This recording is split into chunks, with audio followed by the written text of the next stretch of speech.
இன்றைக்கி வந்து ஞாயிற்றுக்கிழமையா இருக்குது. சரி எல்லாரும் தோட்டம் போலான்னு சொல்லிட்டு தாங்க போயிருந்தோம். எங்கள் அப்பா வந்து ஏற்கனவே சொன்னார், ஏதோ வந்து தேங்காயெல்லாம் சாப்பிட்டுட்டு இளநியும் குடிச்சிட்டு வெறும் காயை மட்டும் கீழே தள்ளி விட்டு போயிருதுன்னு சொன்னார். அப்பா அப்படி சொன்னப்போ சரி இன்னும் 2, 3 காய் தானே கீழே விழுந்திருக்கும்னு நினச்சோம். ஆனா அங்கே போய் பார்த்ததுக்கப்புறம் தாங்க தெரிஞ்சது கிட்டத்தட்ட 20, 25 காய் எல்லாத்தையும் இப்படி சாப்பிட்டுட்டு வெறும் காய் மட்டும் கீழே போட்டு வச்சுருந்தது. சில பேர் வந்து எலியாக இருக்குன்னு சொல்கிறாங்க, இன்னும் சிலர் வந்து மரநாயாக இருக்குன்னு சொல்கிறாங்க. இது என்ன பண்ணி கண்ட்ரோல் பண்ணுறதுனே தெரிலங்க. எல்லா காயும் வேஸ்ட்டாக தான் போயிட்டுருக்கு. 2 நாளைக்கு முன்னாடி தாங்க வாழைத்தார் ஒன்று வெட்டியிருந்தோம். இன்றைக்கி வந்து தண்டெல்லாம் வெட்டிட்டு அந்த வேஸ்ட்டெல்லாம் எடுத்து மாட்டுக்கு போட்டுட்டு அந்த இடத்தையெல்லாம் க்ளீன் பண்ணி விட்டுறலான்னு சொல்லிட்டு தான் பண்ணிகிட்டு இருந்தோம். இன்றைக்கி தோட்டம் போனதுக்கான மெயின் ரீசனே வந்து விதையெல்லாம் ஊனி விட்டுலான்னு சொல்லிட்டு தான். ஆனால் வந்து அந்த விதையுன்ற இடம்லாம் பார்த்திங்கன்னா கொஞ்சம் இறுகி போனாப்புல இருந்துச்சுங்களா.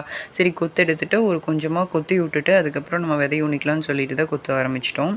அதுக்கப்புறம் அம்மா வந்து அவரை விதை, பூசணி விதை, பீர்க்கங்காய் விதையெல்லாம் ஊனி விட்டாங்க. இது வந்து நம்ம வீட்டு யூஸ்க்காக மட்டும்தாங்க, மருந்தடிக்காத காய்கறிகளை நம்ம யூஸ் பண்ணிக்கலாம்னு சொல்லிட்டு. இதுக்கு முன்னாடி லாக்டவுன் சமயத்தில் பார்த்திங்கன்னா நாங்கள் எல்லா செடியுமே போட்டிருந்தோம். அப்போ வந்து எங்களுக்கு சிவப்பு வெண்டை விதையெல்லாம் கிடச்சிச்சிங்க. அது எல்லாமே வந்து நாட்டு விதைங்கிறதுனால கொஞ்சம் டைமுக்கு அப்புறம் அதெல்லாம் காய்க்கவே இல்லை. அதனால எல்லாத்தையும் வெட்டிட்டோம். விதை ஊனிட்டு தண்ணியெலாம் எடுத்து விட்டதுக்கப்புறம் இப்படி தாங்க இருந்துச்சு. பார்க்குறக்கே ரொம்ப சூப்பராக இருந்துச்சு. அப்புறம் நாங்களும் ரெஃப்ரெஷ் ஆகிட்டு வீட்டுக்கு வந்துட்டோம். அடுத்து ஒரு இன்ட்ரெஸ்டிங்கான விலாகில் மீட் பண்ணலாம்.